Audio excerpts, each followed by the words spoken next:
really want your generation to embrace is that the Earth is a closed system. The Earth is a closed system. We cannot leave the Earth. There's no place to go.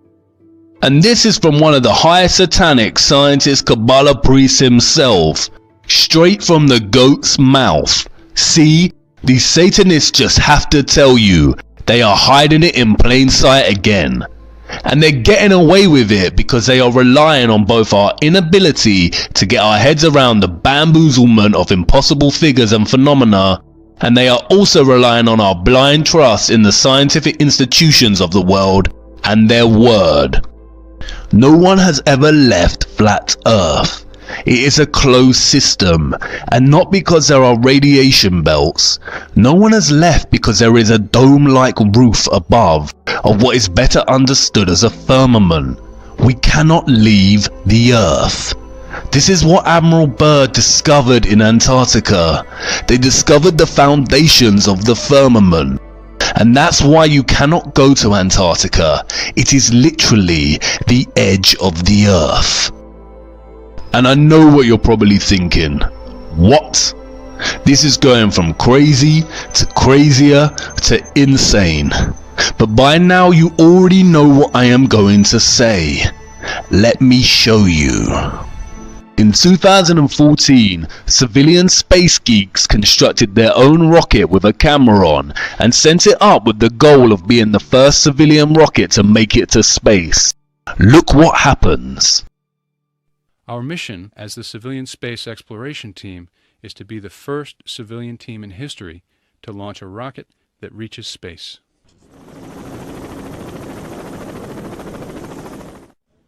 All systems are go for launch. T-minus 10 seconds. 9, 8, 7, 6, 5, 4, 3, 2, 1.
What did that rocket hit?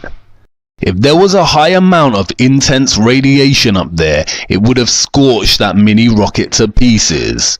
There is no radiation above us covering a globular spinning planet ball. It is a flat, stationary plane with a firmament above. And I know that you want to scream and say that does not prove anything. The rocket's engine could have failed. But take it easy. We are just getting started. You see, what they never told you in school is that every single civilization in our Earth's history knew that the Earth is flat and there existed a firmament above our heads. They were trying to tell us, and illustrations throughout the years have brought their conceptions of the world that we live in to life. Look.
Only one is a satanic lie.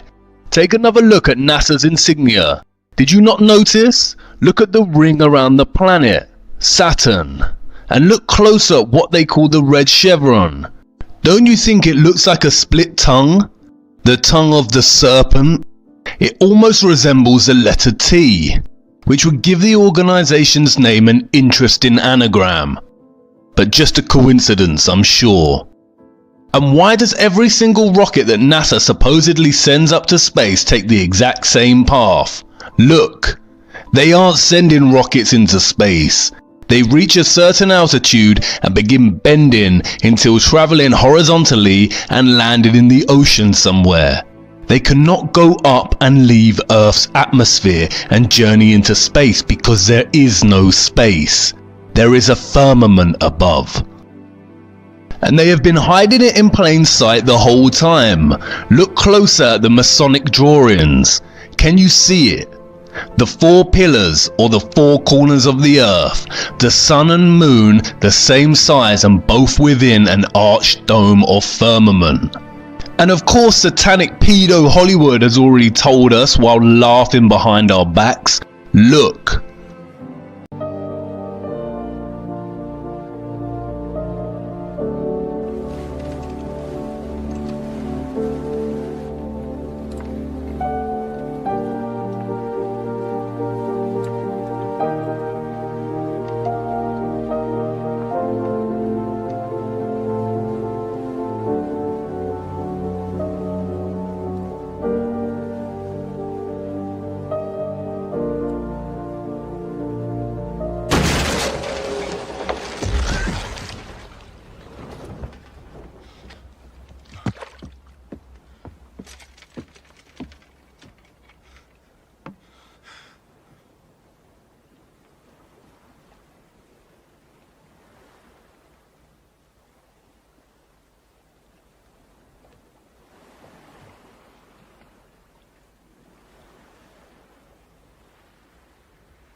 talk to him.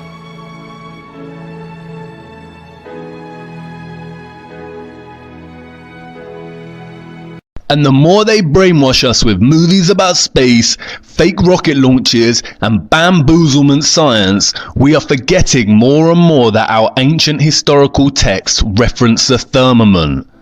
The Book of Enoch, a non-canonical biblical text that was discovered as part of the Dead Sea Scrolls, reads, "And I saw the cornerstone of the earth, and I saw the four winds which support the earth, and the sky, And I saw the winds which turn the sky and cause the disk of the sun and all the stars to set. And I saw the winds of the earth which support the clouds, and I saw the paths of the angels. I saw at the end of the earth the firmament of heaven above. The Quran references it. With power and skill did we construct the firmament. The book of Job, which is older than the Torah itself, references this very firmament. Hast thou with him spread out the sky, which is strong as a molten looking glass? What does that mean? A molten looking glass. I guess I'm up against the highest, hardest stained glass ceiling. So I guess I'm up against the highest, hardest stained glass ceiling.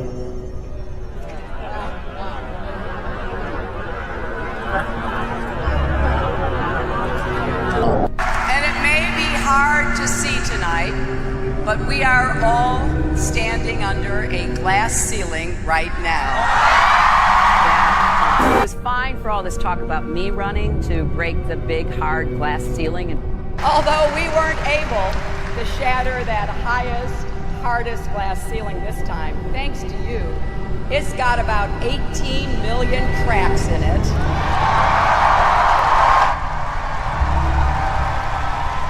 And the light is shining through like never before. There's a mystery. Scattered around in the sand are thousands of chunks of strange yellow-green glass. It is really a mysterious glass. We scientists are still kind of puzzled how these things form. And I can't believe we just put the biggest crack in that glass ceiling yet. It's got about 18 million cracks in it. Again, they are telling us. And the crowd claps and cheers in their own ignorance. They are telling us while laughing behind our backs. But wait a minute. The firmament cannot be made of super strong glass, or that rocket would have been shattered upon impact. And I know, maybe the rocket just malfunctioned or ran out of power. Stay with me. Interestingly, the biblical book of Genesis holds some clues to this mystery. And God said, let there be a firmament in the midst of the waters, and let it divide the waters from the waters. And God made the firmament, and divided the waters which were under the firmament from the waters which were above the firmament. And it was so. Could there really be water just above the firmament and directly below it? It sounds like an absurd concept. Not as absurd as bending oceans wrapped around a spinning space ball, mind you,